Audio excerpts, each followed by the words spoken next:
got a very fully loaded 1-hour programming of Business Morning for you live here from Channels Television, Nigeria's news leader. Welcome to the program. I am Bosun Omofai. We're live to you from Lagos, Nigeria's economic and financial epicenter. Let's get started with the big story around the state of Nigeria's petrol subsidy. NNPC Group Managing Director Mekanti Baru tells the Senate Committee on Petroleum downstream yesterday that the Buhari's administration still owing the state oil firm 170.6 billion naira in petrol subsidy arrears. Baru says we have it on record that the NNPC incurred 5.121 trillion naira as petrol subsidy as approved by the PPPR, that's the regulatory agency, between the year 2006 and 2015. The lawmakers are querying the constitutionality of petrol subsidy payments by the executive branch without a recourse to the legislative branch for appropriations.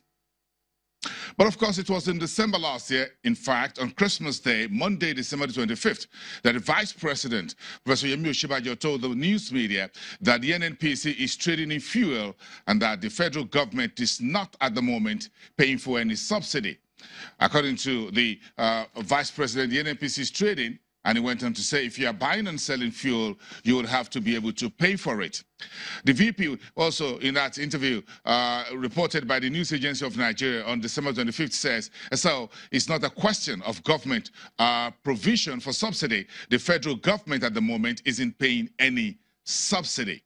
So really what you are seeing in many cases is more or less an exchange for PMS. So at the moment, NNPC is paying the costs. So the Vice President, just about a month ago, says the federal government is not paying subsidy. Now the NNPC Group Managing Director, Baru, yesterday says the federal government is still owing 170.1 billion naira in petrol subsidy. Let's move on to one project that is also getting the attention of the legislature.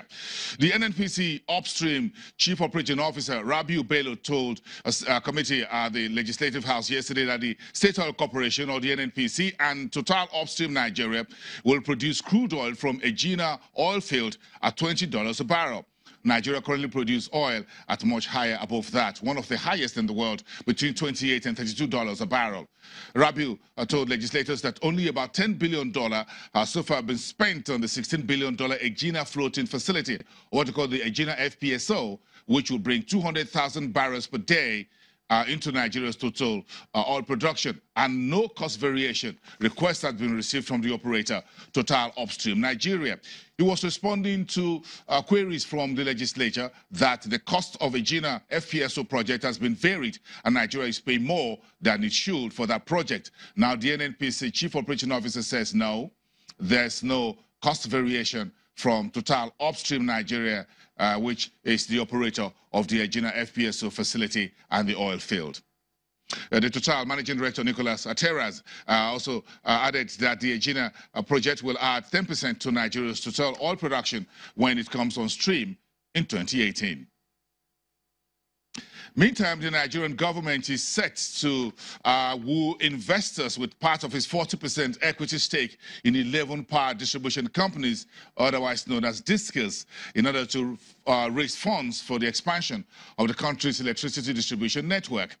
That's according to the Honorable Minister of Power, Works and Housing, about the Fashola, telling the media about the decisions at the last Federal Executive meeting.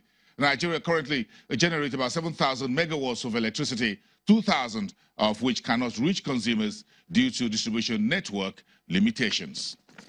And that's a little bit about raising the curtain on today's program, Business Morning. Let's bring in the commodities updates to the conversation we have here, right here in the studios. A two-part conversation we're having with Adimo Kwesa, who is one of the research analysts at Financial Derivatives. It's good to have you here. Morning. Now we have a bit of more clarity as far as the, well, maybe there's a clarity, maybe it's a bit of muddled up, but just a second. Let's see if we get through via Skype to Dolapo Uni, who is the head of energy research at EcoBank Nigeria, is joining us via Skype from downtown Lagos, Victoria Island to be more precise. We're linking with Dolapo Uni to bring his thoughts into this. Dolapo, good morning, it's good to see you. Let's start from you very quickly.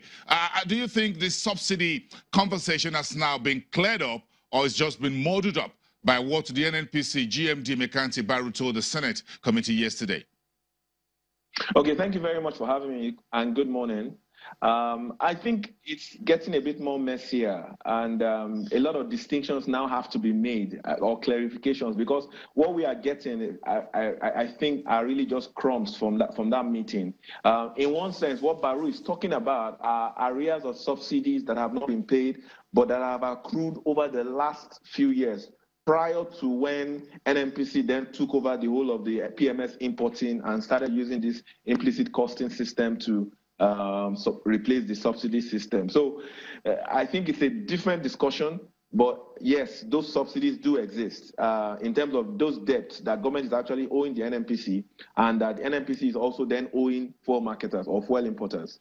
Yes, but Baru says yesterday this was 2006 to 2015, technically not inclusive of the Buhari's administration, but says there's still 170 being owed. This 170, should we conclude that that was part of the 5.1 trillion, and there are fresh subsidy being incurred? Well, it's not part of the fresh being incurred. No, I think, like you said, it's part of the subsidy that accrued over the previous years up to 2015. You recall that in 2014, particularly, I think the government really didn't pay any subsidy amount, make any subsidy payments, and we had significant amount of fuel scarcity all through that year. Battled it up until 2015, when we finally took a decision to start paying, and then we were able to clear up some of the fuel scarcity. So a lot of that was owed within that period. Also, again, we saw a lot of adjustment to exchange rates as well, too, which was not factored into the subsidy calculations, and some of that also went into what is being called arrears as at then. But it's a different ball game when you're not talking about what we are doing now, which is also around the ranges of another 170 billion or more that has been spent already on subsidies so far since middle of last year. So how do we take the statement by the Vice President Monday, December 25th, that the government is not paying subsidy? Well, he's right. The government is not paying any subsidy. And I think he's speaking about that in a sense